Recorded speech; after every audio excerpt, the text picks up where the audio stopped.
What's up, you guys? So in this one, I'm going to show you how to analyze stock market prices using Python Pandas. So in particular, we're going to be studying the stock prices of Tesla, Ford, and GM from 2012 till 2017. I'm going to show you how to read the data using proper functions and how to analyze the stock prices that you have, whether they're opening prices or closing prices, what it means to see spikes in volume traded, how to interpret it in terms of stock prices. Not just that, we're going to talk about the total traded amounts and why it's important to look at traded prices rather than just stock prices. And also we'll be learning about the moving average technique. Why is it important in case you're taking a look at noisy stock price data, as is the case over here. We'll also be talking about scatter plots in case you're comparing stock prices between different stock companies such as Tesla, GM, and Ford. How to see relations between different stock prices, that is, which company is related to which are unrelated, which might and will never be related, and so on. We'll talk about candlestick charts or Japanese candlestick charts, what they mean and why are they so useful, because they buckle up a lot of information in one informative plot. We'll talk about the concept of daily percentage change, why it's important to take a look at that, and most importantly, what it means to be a volatile or stable stock price. Why is it important for an investor, depending whether that investor wants to invest on the short or long term. We'll be looking at histogram estimates and kernel density estimates as well, box plots, and last but not least, a very important key term over here, which is cumulative return. That is, it answers a very important question. Any investor who wants to come into a company today, he or she wants an answer to the following question.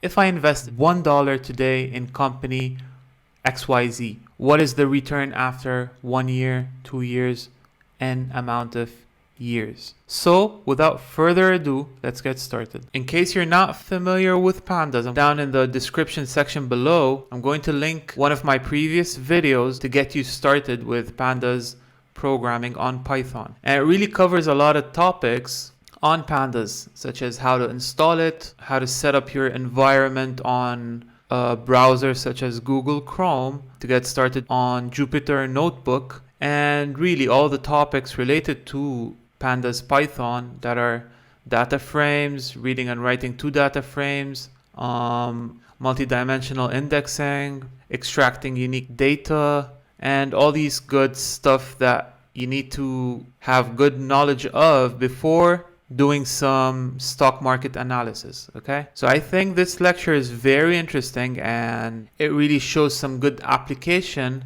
of what the powerful Pandas is capable of doing, right? So this is the official website of Pandas. We're going to be really talking about data readers. So what data readers are, it's a package that comes with Pandas, and it's capable of reading some really well-known stock-related APIs such as the Nasdaq, the Alpha Vantage, the Fred and Quando, and so forth. You can really click on any one of those. Let's say I click on Nasdaq. It gives you how to read from Nasdaq. So to get started, just open your terminal. We're going to open Jupyter Notebook. So I'll type in Jupyter Notebook. But before I do that, I'm going to specify a certain directory where I'm going to be working, right? So with that said, I'm going to go to my desktop. I'm going to make a folder that is called Stock Market Analysis. And then I'll just cd into the Stock Market Analysis folder. And right inside, I'll type in Jupyter Notebook, okay? So my folder at this moment contains nothing.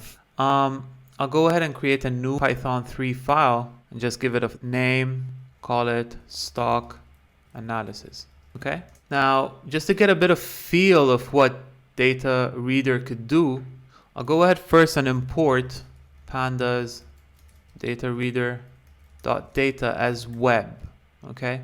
I'm also going to use the date time to specify start and end dates, okay?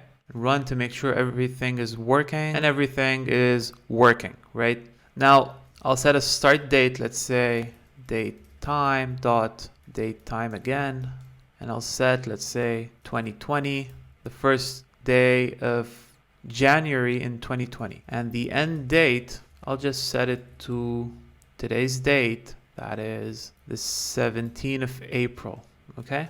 I'll run, it's working.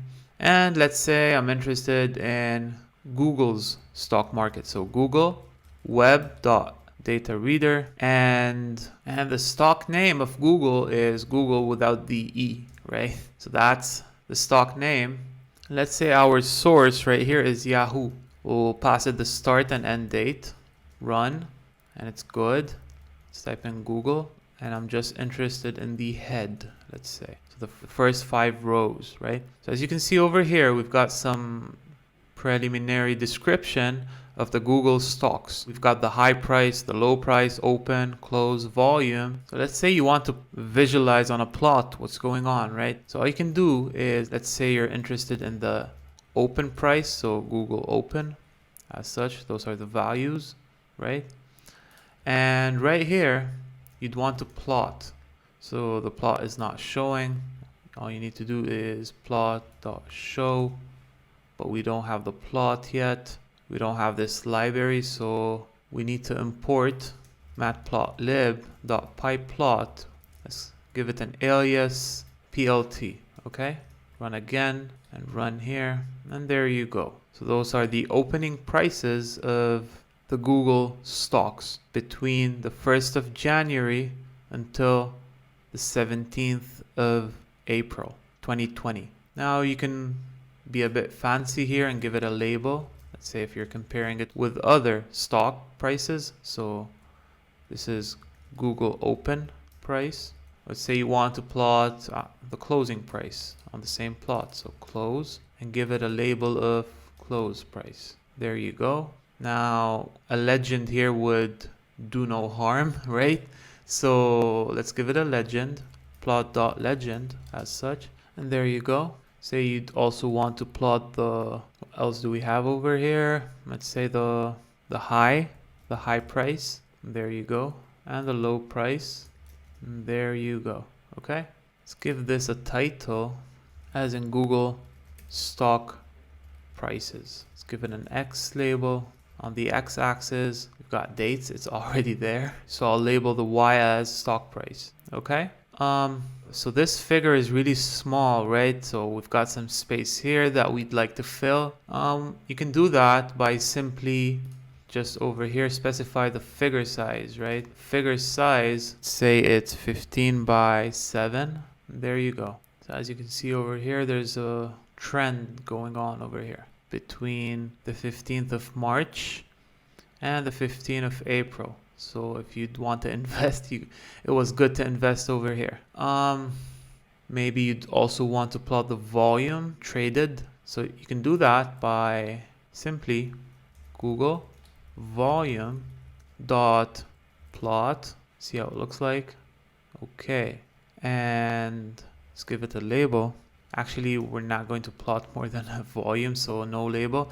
Let's actually change the size of the figure to 17 by 5, something like that. Give a title saying volume traded by Google. Okay, so we're not doing any analysis over here. We're just plotting. We're just learning how to read some stock prices from a certain API, right? Now that's it for basics on data reader. Now let's use data reader to read stocks, let's say from Tesla or Ford or even General Motors, GM. Now let's clear everything up. And right here, let's start analyzing some stocks related to few car companies. Now keep in mind that we need the date time, the matplotlib, and of course the data reader. But one more thing that I will need is the NumPy. So for NumPy, I've got a video on that, a tutorial that covers basically everything you need to know about NumPy. So how to set it up, what are matrices, arrays, zeros and ones matrix, a random matrix, and all functionalities that you need to know to manipulate and play around with matrices, okay? Such as the eigenvalue decomposition, singular value decomposition. Now, we'll not be using those, at least for this analysis over here, even though stock market analysis uses extensive linear algebra and statistical tools. But in this video, I'm going to show you the basics of handling a stock market analysis project, okay? So we're going to be needing a few NumPy functionality. I'll leave the link to this video down in the description section. And you might as well want to include a matplotlib inline. Now, first things first, let's specify a start date. So say 2012, the 1st of January, until 2017, the first day of 2017, okay? And next, I'm going to be reading from Tesla. So Tesla will be calling web.datareader. Pass it the stock name, TSLA, from the Yahoo API. Pass it the start and end dates, okay? Not just that, I'll be reading as well the Ford stocks. So F is for Ford, Yahoo API, start and end. And also the GM API, so General Motors. Pass it GM, Yahoo as well, start and end. Run, and we have the data over here.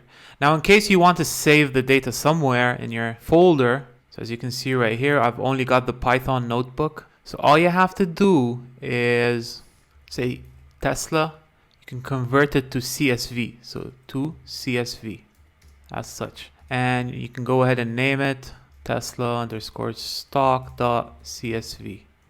Once you run that, go ahead and check here again. And you have the CSV file over here, okay? You can do the same thing for Ford, call it Ford underscore stock.csv, and GM as well. Run, and they're here for you.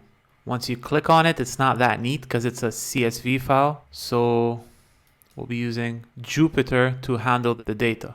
Now let's take a first look on how Tesla looks like. So Tesla.head. And here's the data. Do the same thing for Ford. There you go.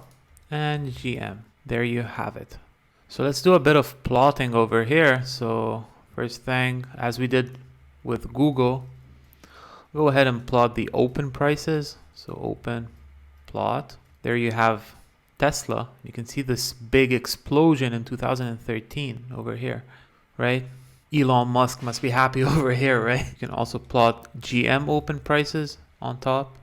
As you can see, Tesla's dominating GM in terms of stock prices, and Ford. There you go. Now to be a bit more explicit, let's label each plot. And of course you have to call plot legend as such. Now this figure is small. Let's enlarge it by calling the fig size property, and there you have it. Okay, you can go ahead and label your y axis as stock price. Give it a title, stock prices of Tesla, GM, and Ford. There you go. Now let's also take a look at the volume of each company. So going down here, Tesla volume, give it a label of Tesla. Fig size as well, figure size, say 15 by 7. We'll also be needing the GM volume, label it as GM. And last but not least, we'll plot the Ford volume, traded. We'll give it a legend, and there you go. Also give a Y label as volume traded, and there you go. Okay. Now, if we want to analyze this plot a bit, we can see that there's something interesting going on here. You can see this spike over here. It means Ford had a really big spike around late 2013. Now, in case you want to know what happened, go ahead to this link and you can see that there's an article by USA Today where the headline says Ford warns that 2014 profit margins will fall. If you go to this link here, you can see that there's an article by CNN Business where the headline says aggressive Ford plans to hit profits and shares fall. So at the 18th of December 2013, this spike happened. This article was with no surprise on the 18th of December of 2013. So what's going on? So according to this article, that's saying Ford shares fell sharply Wednesday after the company warned the cost of its aggressive push to launch new products would cut into profits next year. So if we plot the opening price of Ford on just a plot, so this plot in this case would not really be expressive because Ford is on one scale whereas Tesla is on another scale. So any small changes of Ford we cannot actually visualize, right? So it's best to plot Ford on one scale. So for that, I'm just going to plot Ford in this window in December, around the 13th of December, and see what happened. So we'll go down here. What we'll do is call Ford iLock. It was 493, right? So 493 till, let's say, 550, somewhere around. We get this data frame starting from the 18th of December. Let's say I want the open price. There you go. Let's go ahead and plot it. There you can see. So let me go before 493. So let's say 400. Actually, 400 is a lot. So 470, let's say, till 520. And there you go. You see this drop over here? So the volumes went up, right? And the stock price went down. So that's a typical trick from companies when, when the stock drops, you can see that volume goes up. And if you go over to this link, you can see that Ford posts full year 2013 pre-tax profit of $8.6 billion. So they made a lot of money that year. One of the company's best years ever. So the net income was that much. If you want to go into details, here's more information on especially the fourth quarter, because this is where all the sales came in. Okay, so enough about that. Let's go on. So let's see what more information we have here. Now, this graph could be really sometimes misleading. So this time series over here could give the impression that Tesla looks like it's always been a much more valuable company than GM and Ford. But to really understand this, we would need to take a closer look at the total market cap of the company and not just the stock price. Now, unfortunately, our current data doesn't have that information in the column. So if we look at the columns over here, we've got the high price, low price, open, close, volume, and so on. But we don't have, an information giving us a more precise explanation of what kind of company might be more valuable than the other. So our current data doesn't have that information of total units of stock present. So what we can do over here is just a simple calculation to try to represent total money traded. So we're going to be using the open price for that and the volume, right? So what's the current stock price and the volume traded? So we can do a small calculation to try to represent total money traded by just the product of open price with volume traded. And always keep in mind that this isn't the actual market cap. It's just a visual representation of the total amount of money being traded around using the time series. Okay, so let's go ahead and define a new column for each of the stocks. Call it total traded, okay, which is nothing other than the open price multiplied by the volume. Take a look at the head. You can see that this column has been added, which is nothing other than the product between this column and this column. Okay, let's do the same thing for the other two companies. There you go. Run it. This is the Tesla one. This is GM. And this is Ford. There you go. Now, since we have this additional data column over here, let's go ahead and plot it. See what the actual total traded amount. So Go ahead and index it first of all, then plot. There you go. This is Tesla. Give it a label of Tesla as such. Figure size as always 15 by 7. Looks good to me. And we'll do the same thing for GM and Ford, right? There you go. Let's go ahead and put a legend over here and give a Y label of total traded as such. Okay. Now, I don't know if you notice it, but there is something really intriguing over here. Over here, Tesla looks like it's dominating GM and Ford, right? But once we go down here and take a look at the total traded amounts, it's no longer the case. So it looks like there was a huge amount of money traded for Tesla somewhere over here, right?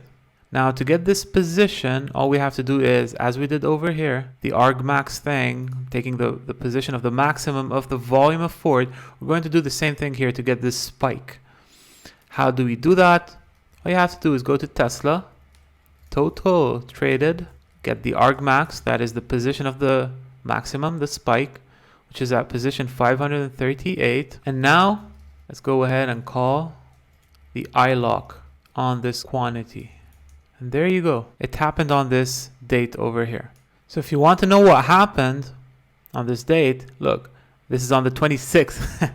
It's on the 26th of February 2014, a day after this spike over here. This article is worth reading. So what happened to Tesla shares?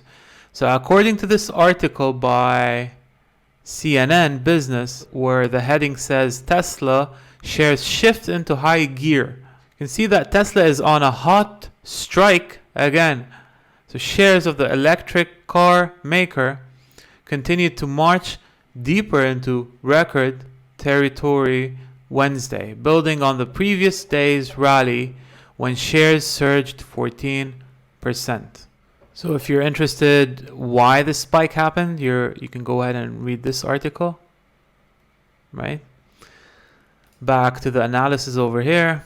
Let's take a look at GM a bit. So if I go ahead and just plot the GM open prices, again, this figure is not expressive because it looks like Tesla dominates, so that GM and Ford are really smooth, right?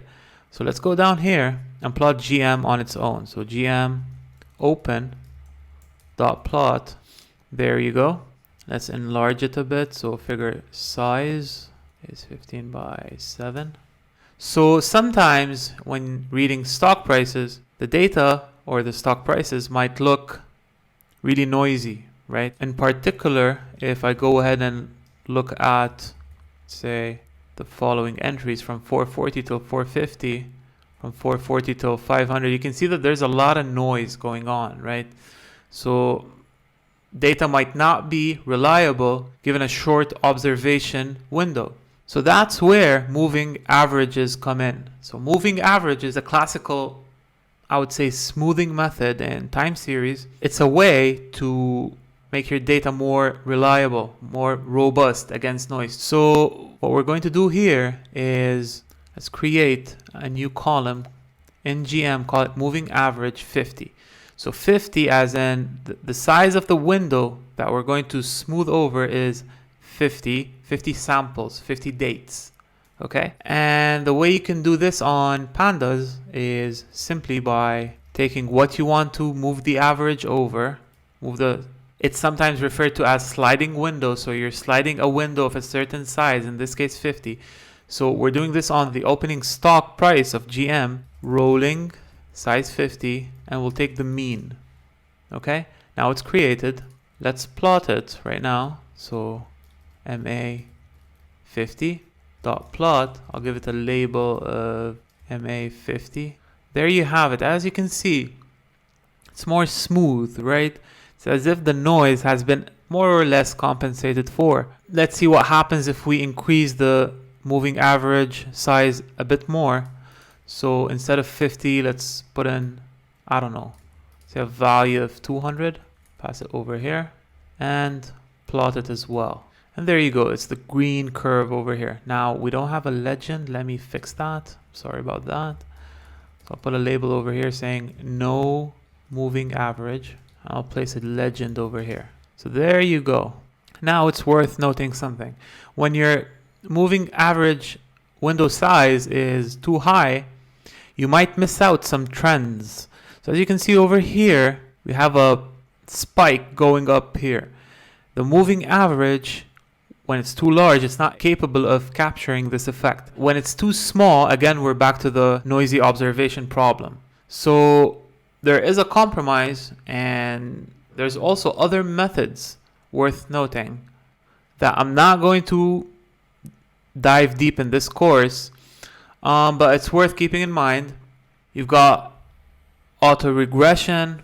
You can apply an auto regression to fix that. You can also apply a combination of auto regression and moving average, ARIMA. You can also work on the ACF, autocorrelation function. You've also got the EWMA, which stands for exponentially weighted moving average, and so on. So this is a nice technique that some stock analyzers use when, studying certain trends. Now let's go to something a bit more interesting, that is correlation or relationship between stocks. If there exists some sort of, dependency between those three curves that exist over here. And well, after all, they're all related to the car industry, right? So it's not that we're plotting Tesla stocks and the stocks of a certain coffee company or certain real estate prices in the US or I don't know what. No, they're all related. It all comes from car companies. So we can see this easily in Pandas through the so-called scatter matrix plot. So the first thing I'm going to do here is from the pandas.plotting, I'm going to import the scatter matrix. Okay, there you go. And the first thing I'm going to do is concatenate. So from pandas, I'll call the concat or concatenate the three things that I plotted up here, right? The opening price of Tesla, GM, and Ford. Let's do that. Go down here. Tesla, open price, GM, open, and Ford. I'll set an axis to 1. So PD is not defined. Why is that? Oh, so my bad. So let me import pandas as PD. There you go. And last but not least, let's go ahead and plot the scatter matrix. So scatter matrix, pass it the car company. Let me delete that and give some column names. So carcom.columns, we'll give Tesla open, then GM open, and then Ford open, right? Over here, I'll go down and plot scatter matrix of car company. And there you go. So let me enlarge it back again. Figure size, that was what, 6 by 6? No, it was 8 by 8. There you go. Let's say you want more histogram bins. So the way you can do that is pass the property hist underscore kwds, and over here pass bins, number of bins, set it to 50. You can see it's more discretized. As you can see over here, so if you're familiar with statistics or you've been doing some data analysis or looking at correlation between random variables, because really you can view stock prices as random variables. This is what it is. And it's worth noting here that scatter matrices determine if you have a linear correlation between one or more variables. And in particular, it is helpful in pinpointing any specific correlation or relation between different types of data. So for example, if I look here, if I take a look at this block over here, I can see that GM and Ford are somehow in one way related. Likewise, if I look at Ford versus GM, they're also related. As you can see, the scatter plots over here are close to a straight line. So in that case, and since the straight line points up, the slope is positive, we say that there's a positive correlation. Okay. Now, unlike the case with Tesla, it's not a straight line. Actually, it's you know, it's anything but a straight line. It's a curve that curves and goes back right here. So there's something very nonlinear happening over here. As you can see, there's no correlation between Tesla when you compare it against GM and Ford. So thing to keep in mind here is when the plot looks like a line, when you have those scatters that cluster around over a straight line, you say that there is probably some correlation going on here. And the more the points cluster around a straight line, so in the extreme case, when all this is a straight line, you say that there is perfect correlation, right? And when you have this sort of fuzzy thing going on over here, when stuff are not like a straight line, you say that there is probably less correlation between, let's say, Tesla and GM. Actually, to be more specific and concise, there is a straight line over here, right? But, you know, things start to look a bit more fuzzy just after. It's something really nonlinear.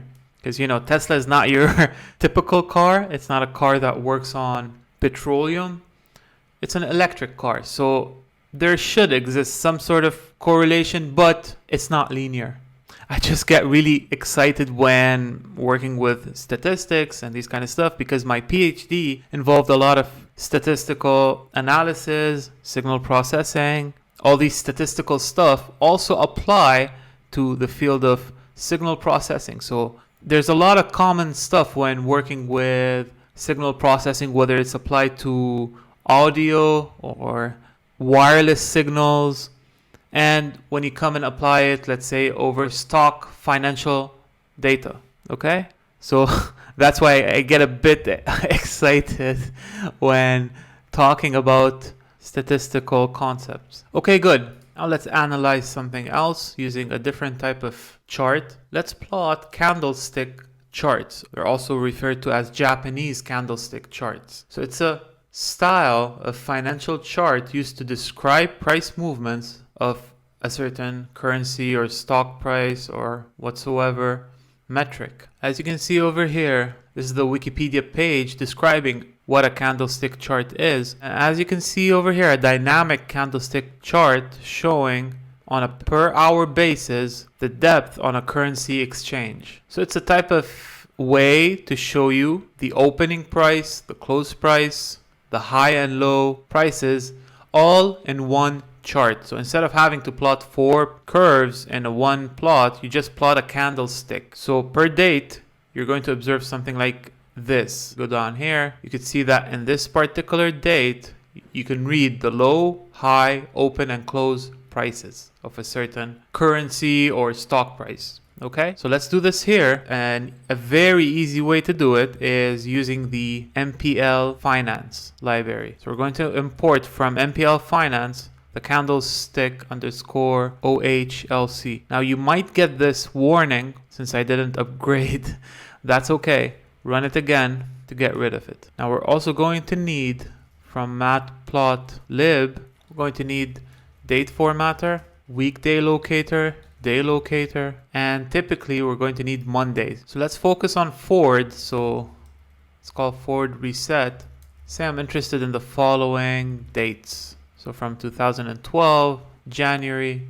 So let's say I'm interested in the days of January of 2012. So we're just resetting the index to get a column consisting of information in this range in January of 2012. Okay. Next, I'm going to create a new column, call it date axis as such, call forward reset date, and apply the lambda function, which converts a date to number. Then I'll take the values of the following attributes. So date axis, opening price, high price, low price, and the closing price. Don't forget the values over here. I've got a mistake over here, locator. There you go. Let's extract the Mondays and all days as such. We'll set the week formatter as the name of the month and the day formatter as such. Run, all seems to be working properly. So let's return a subplot of size 1 and then pass the candlestick to plot the candlesticks. Pass it the axis, the forward values that are the high, low, close, and open. There you go. Set a width to 0.6. Looks good. Let's color up to green. Green means gain, red is loss. And you can also specify another color for the down, let's say black or blue. Actually, blue is not good because it's down, so red. There you go. So that's it for candlesticks. Now let's talk about some financial analysis topics. So first, let's talk about the daily percentage change, which is given by the following formula. So as you can see over here, this R sub t is the return at time t, and it's equal to the price at time t divided by the price at time t minus 1 minus 1. Now, what this value reports is a percentage gain or even loss. So let's say you bought the stock on day t minus 1 and then you sold it at day t. Okay? Then if you gain, then PT should be greater than PT minus 1. So this ratio should be greater than 1, and hence RT would be positive. Now the larger this is, the better for you. On the other hand, if you bought a certain stock at day T minus 1 and you sold it for a lower price, then this ratio is less than 1, then RT would be negative. The smaller this is, the more loss you have. Now, while this isn't necessarily helpful for attempting to predict future values of the stock, it's very helpful in analyzing the so-called volatility of the stock. So let's say if your daily returns have a wide distribution, the stock is more volatile. So now, given this piece of information about daily percentage change, let's calculate the percent returns and then plot them on a histogram. And based on those histograms, we're going to decide which stock is the most stable. And stable here is a very important term. Let's say you want to invest in some stocks that are stable. You don't want volatility. You don't want to take a large risk, right?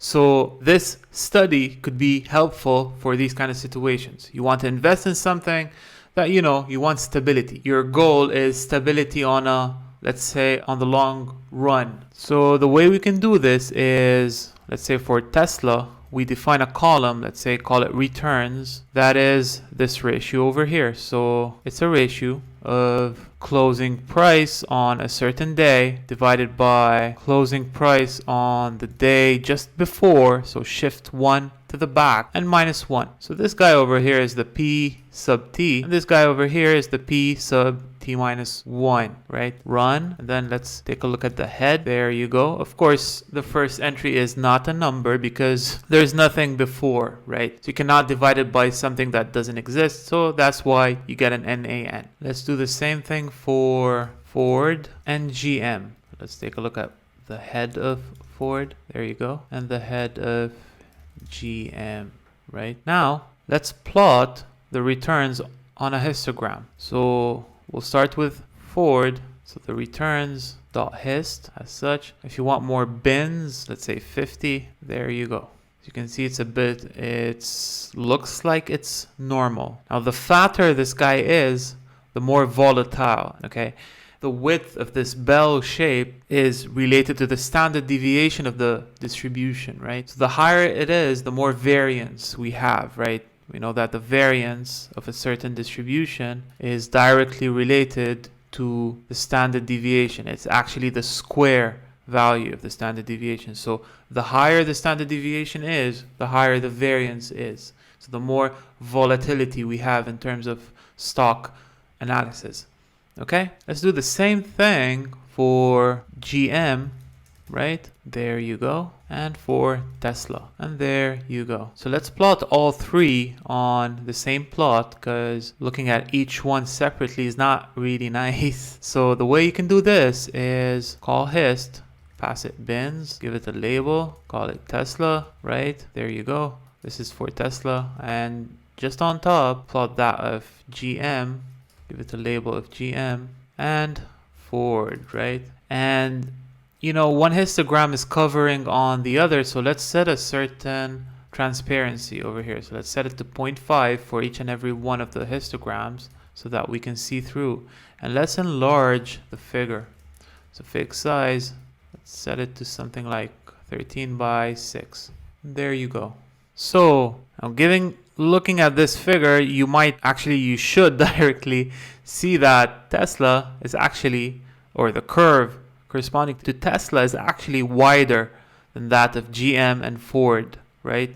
Well, that's because we say that Tesla stocks are more volatile than that of GM and Ford. Actually, GM and Ford are really similar in terms of volatility, right? You might not want to look at a plot like this. Let's smoothen this down a bit. So the way you can do this is using the KDE. That stands for using the kernel density estimate plot. So it takes in a histogram and it tries to fit a certain kernel. The way you can do this on Pandas is simply by passing the property plot and set the kind of the plot. So in my case, it's a KDE, kernel density estimation. Set a label. As you can see, this is the plot that kernel that fits the histogram of Tesla. Let's do the same thing for Ford and GM. As such, there you go. Let's put a label, put a legend, right? And let's enlarge this figure a bit. So fig size, set it to 15 by 6. And as you can see over here, Tesla, and by the way, you might be wondering, why is Tesla taller over here, whereas it is shorter over here? Well, do not forget that this is a kernel and it reports a certain probability distribution function. So what you see over here is a probability density function, whereas what you see over here is a histogram. It is unnormalized. The KDE is normalized so that the areas of each and every one of those three densities is constant, okay? So this makes it a bit more fair for comparison. You shouldn't speed things up and just compare the histogram once you see it over here. No, you have to normalize stuff. So you could see that Tesla is indeed fatter. The KDE curve of Tesla is fatter than that of Ford and GM. Actually, Ford and GM are almost as stable as each other.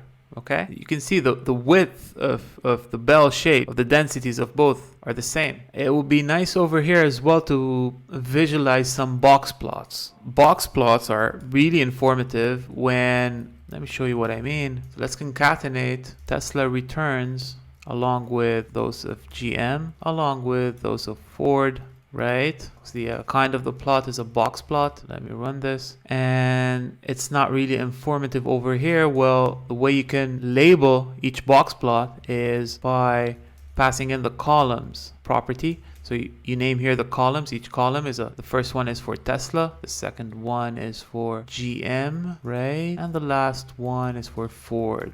Okay, run. And there you have it. Let's make this plot a bit bigger, right? So fig size again with this set it to 16 by 6. And there you go. And as you can see over here, the daily percentage change or return of Tesla is way, I would say, spread out than that of GM and Ford, which means that over the period of time 1st of January 2012 until 1st of January 2017, Tesla seems to be more volatile than GM and Ford. Now let's make use of this box DF over here and to see if there is some correlation between the stock's daily returns of the three companies. So this might help answer the questions of how related the car companies are in terms of volatility or in terms of stability. So the way we can do this is, as we did previously, using the scatter matrix, pass it the box underscore df. Okay, let's make the figure a bit bigger. Whoa, that's too big, so back to 8 by 8. Okay, let's put in more histogram bins as we did previously using the hist underscore kwds. Pass it bins at 50 as such. And it looks a bit nicer when the transparency is set to something smaller because it gives more weight to those clusters and less weight or transparency to those outliers. Let's put 0.5 or 0.1. And there you go. Actually, 0.1 killed it. I'll put something in between, so 0.25. Okay, looks good. So what can we say? First insights that we can grab from this scatter plot is that Ford and GM, you see a straight line over here again, as we discussed previously. So they do have some sort of possible relationship, right? Whereas if you compare, let's say, GM versus Tesla, you see a circular cluster. That means there's probably no correlation between Tesla and GM. Likewise, between Tesla and Ford. Okay, now let's talk about one last topic before I finalize this lecture, which is the cumulative return. Okay, and what this basically is this formula over here. And what a cumulative return is this formula over here. So as you can see, it's a recursive formula, and thus the name cumulative. So what a cumulative return is that you multiply the cumulative return of that at day t minus 1 with a factor of 1 plus r sub t. And what is r sub t? It's what we just discussed right now. It's the daily percentage change, right? So it's as if you're accumulating the daily percentage return. Actually, if you plug in RT, the value of RT, which is this formula over here, if you plug it over here, you get this. The plus and minus 1 cancels. You get this in the end, right? So what this is really you're just accumulating the returns, right? The higher this ratio is on a daily basis, so this helps keep track of stock changes, right? It actually answers the following question. So let's say you got $1 in the company at the beginning of the time series, right? You invested in $1. The most important question here is how much would it be worth today? I invested, let's say, back in 2012, $1. Well, I am interested in the price of that dollar in 2017. And that's where cumulative returns come in play. It is a bit naive to think that the dollar, the stock price, it is not just the stock price at the current day, today I am in. No, because this will take into account daily returns. So you should keep in mind something, that our simple calculation over here won't take into account stocks that give back a dividend, okay? So let's say there's a stock XYZ that is being actively traded on an exchange. And XYZ has the following prices corresponding to the given dates.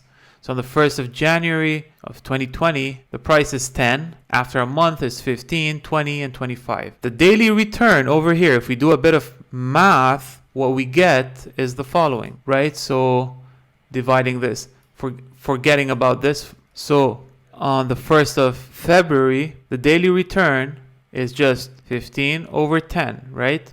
That's PT over PT minus 1. So it's 3 over 2. So it's a daily return of 50%. Then if we go down to the 1st of March, you got 20 over 15, which is 4 over 3, a daily return of 33%, right? So the first daily return after a month of January, we see that the daily return is 15 over 10 minus 1, according to this formula of R sub t, we get half, which is 50%. Then the same thing for March, 20 over 15, 20 over 15, minus 1, that's 1 over 3, times 100, that's a 33.33%, and so on. We see here that the daily return, right here in the second column, is the profit or loss, depends if it's greater than or less than 1, right, made by the stock compared to the previous day. So it's just, it works on a day-by-day basis, right? So value above 1 indicates profit. It is also expressed in percentage as such. So it really just reports daily returns, daily gains or losses on a short term, that is a daily basis, right? On the other hand, if we're talking about cumulative return, it's a bit different. So while daily returns are useful on the short term, it doesn't give the investor an immediate insight into the gains he had made till the day of today. In particular, if you're an investor of Tesla, because Tesla is volatile, and hence, since this is the histogram or the KDE of the return values, you can see that there's a lot of changes. It's not stable. So this is on a short-term basis, right? It would be foolish to base decisions solely on those values. So that's where cumulative returns come into play, because they're computed relative to the day investment has been made. So if cumulative return is above 1, So if we do a bit of math to compute this over here for the stock of ABC, what we get is this. So right here, doing a bit of math, if we initialize this IT minus 1 to be 1 for I0, then I1 would just be P1 over P0, right? So for that, we're going to only have 15 over 10. So namely, you're going to have the daily return. Whereas for March, you're going to have to multiply this by the new PT over PT minus 1, which is 20 over 15. So 20 over 15 times 15 over 10, that's a 20 over 10, which is 2. A cumulative return of 200%. And if you go to April, you've got 25 over 20 multiplied by 20 over 10, which is 25 over 10. That is a 250% cumulative return. If cumulative return is above 1, which is the case for all three dates over here, then you are making profits, else you're losing. So let's try to compute cumulative returns for the three companies that we have. Tesla, that's cumulative return as 1 plus the returns, right? So we're just really using this formula. So 1 plus the returns multiplied by the previous cumulative return. Well, this is recursive, and a really handy function over here is the cum product. So a cumulative product. So it basically does this. Okay, so let's take a look at the head. There you go. And let's do the same thing for Ford and GM. Now let's plot the cumulative return. Tesla, cumulative return dot plot, label it as Tesla as such. Here you can see Tesla's cumulative return. Give it a figure size of 15 by 7. There you go. Do the same thing for, let's plot on top that of Ford. So cumulative return of Ford, plot, label it as Ford, and the same thing for GM, right? Plot a legend, and there you have it. So this plot, what you're seeing is actually showing us the cumulative return versus time, right? So that said, if you invested $1, it's always $1 here, the first entry. You can see here the values are always close to 1. Actually, the first value is 1. It's an NAN here, but should be 1. Let's take a look at the head of Ford. It's also close to 1. And the head of GM, which is also close to 1. So the cumulative return is always compared to $1. That is, it answers the following question. Which stock showed the highest return for a $1 invested? It's clearly Tesla. So if you invested back in 2012 $1 in Tesla, today it's worth around $8. Whereas that of GM and Ford, it's, I'd say, the same. More stable. There you go. Okay? So I hope this lecture was beneficial. We really did a lot of stock market analysis, and we applied it on stock prices of Tesla, Ford, and GM. We showed you how to convert them to CSV files in case you want to import them elsewhere. Take a look at some information on the go, such as the high, low, open, and close prices, as well as plotting them and plotting the volume traded per company. We computed the total traded based on opening price and volume traded. We saw why there was a spike here in Tesla's company. Read a few articles on that. We introduced the notion of moving average and why it's useful, especially when it comes to stock prices. We showed the importance of scatter plots, whether you're studying opening prices or trading prices. It tells you if there's a certain relationship or correlation between any metric, whether it's opening price, closing price, return values, and so forth. We showed the importance of candlestick plots, along with what a daily percentage change is, daily returns per company, what a volatile versus stable return is, how to see it, how to interpret it via histograms or kernel density estimate plots, and even box plots. And last but not least, we introduced you to the notion of cumulative return and why it's useful to use this metric whenever you're studying any stock price, because it answers a very crucial question in stock analysis. Namely, if I invested $1 the first day in this company, how much would it return today? In our particular case, it would have returned around $8 if invested in Tesla, whereas it would have returned almost the same when investing with Ford, or GM. That's it for this lecture. I hope you enjoyed it as I did. If you found it beneficial, please leave a like on the video.